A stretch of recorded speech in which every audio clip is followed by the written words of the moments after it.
Assalamualaikum warahmatullahi wabarakatuh.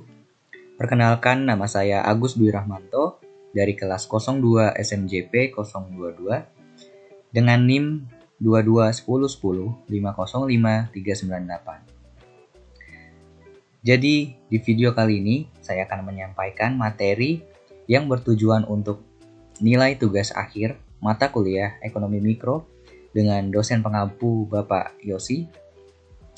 Jadi saya akan membahas materi pertemuan ketiga, yaitu tentang teori nilai guna. Jadi, tanpa basa-basi, langsung saja kita masuk ke pembahasannya. Yang pertama, ada teori tingkah laku konsumen. Teori tingkah laku konsumen atau perilaku konsumen adalah teori yang mempelajari tentang proses dan aktivitas ketika seseorang berhubungan dengan pencarian, pemilihan, pembelian, penggunaan, serta pengevaluasian produk dan jasa demi memenuhi kebutuhan dan keinginan.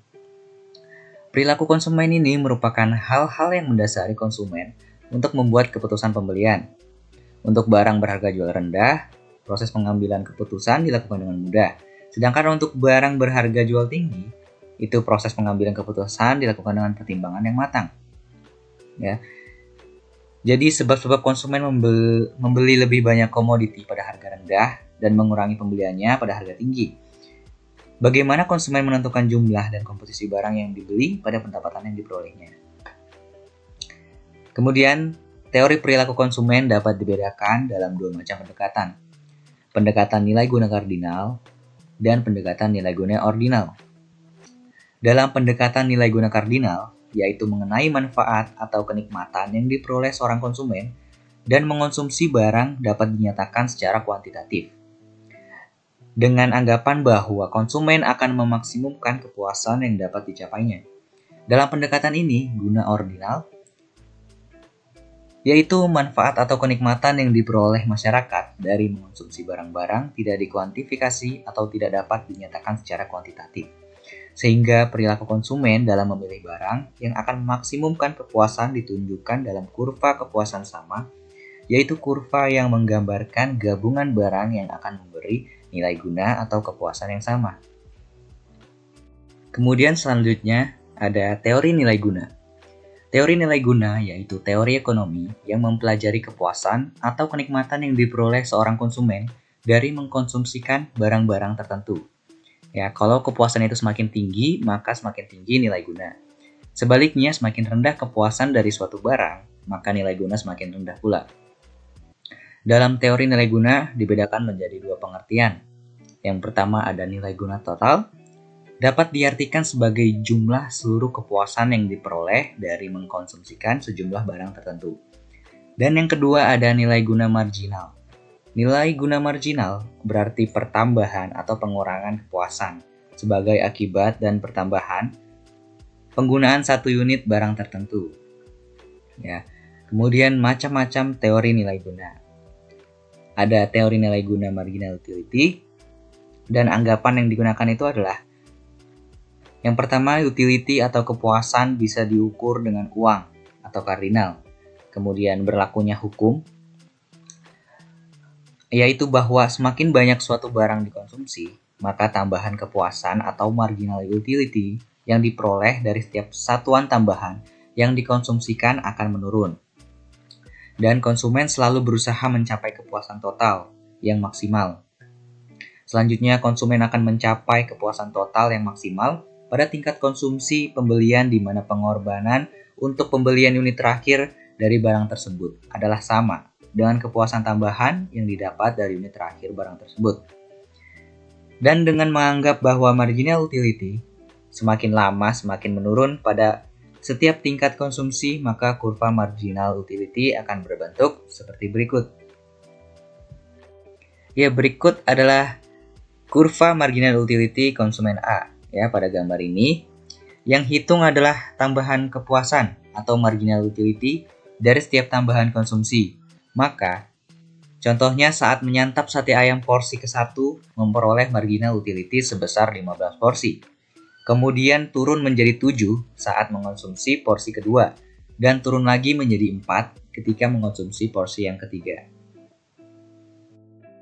Ya, selanjutnya teori nilai guna total utility.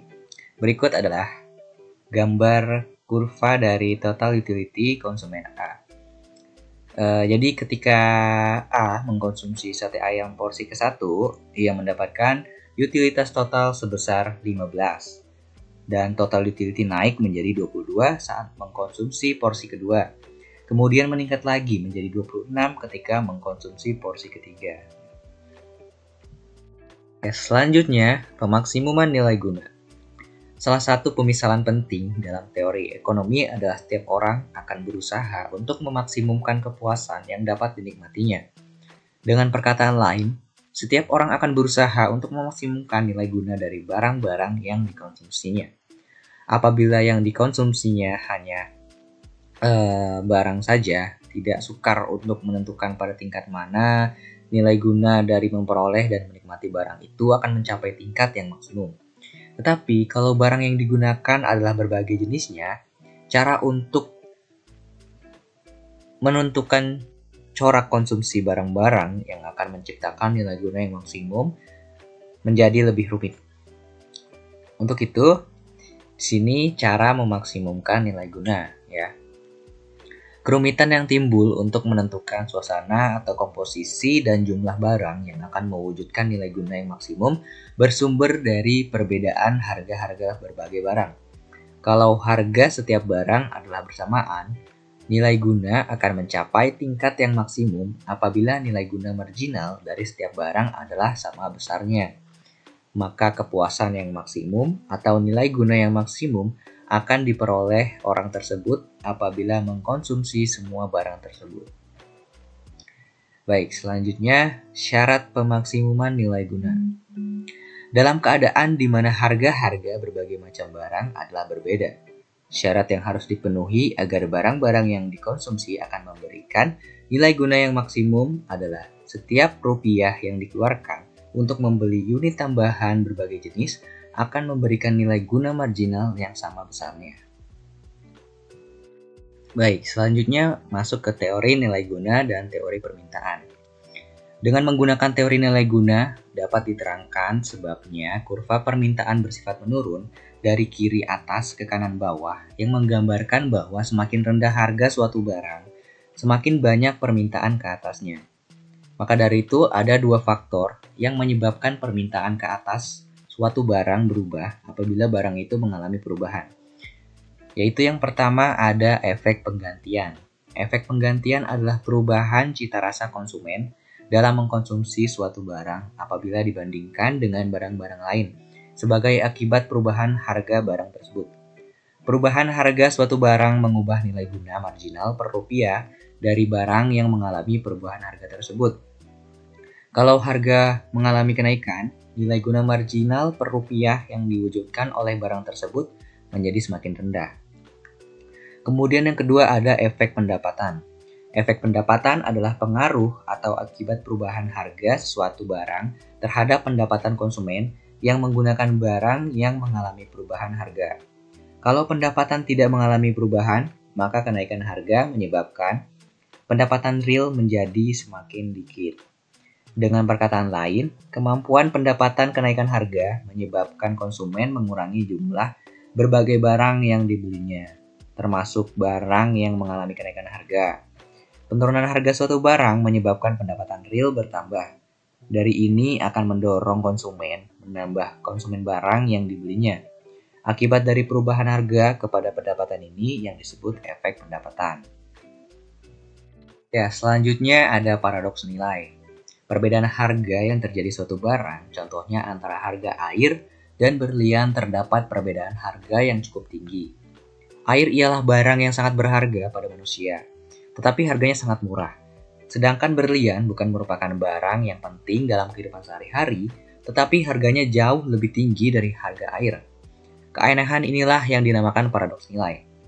Ya, maka yang menentukan harga pasar ialah penawaran dan permintaan, bukan keperluan ataupun kemewahan. Terdapat dua alasan yang dapat digunakan untuk menerangkan keadaan tersebut, yaitu perbedaan dalam biaya produksi.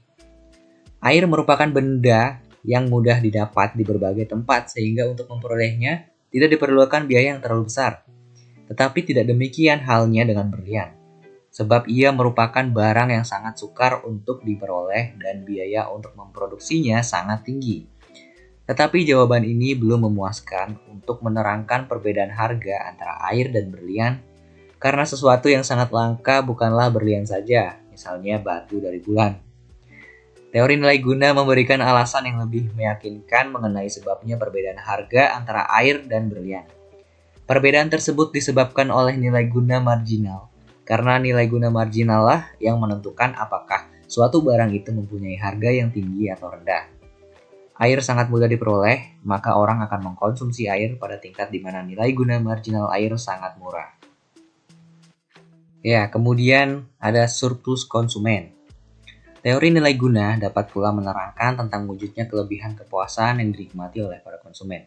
Kelebihan kepuasan ini dalam analisis ekonomi dikenal sebagai surplus konsumen.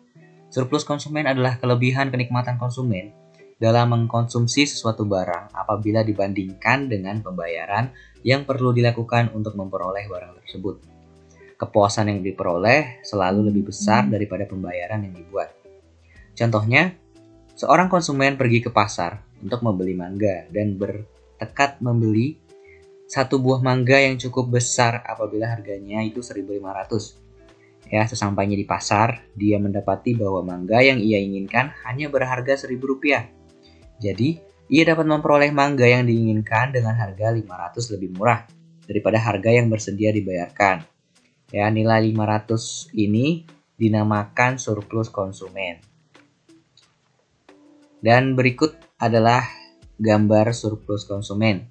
Ya, di mana kurva permintaan demand adalah kurva yang menunjukkan kemauan atau kesediaan konsumen untuk membayar berbagai harga dan jumlah barang atau pelayanan.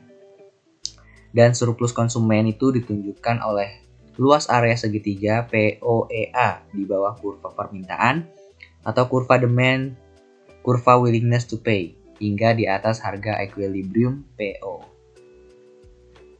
Baik, sekiranya itu saja yang dapat saya sampaikan dalam materi kali ini tentang teori nilai guna. Kurang lebihnya mohon maaf. Terima kasih. Wassalamualaikum warahmatullahi wabarakatuh.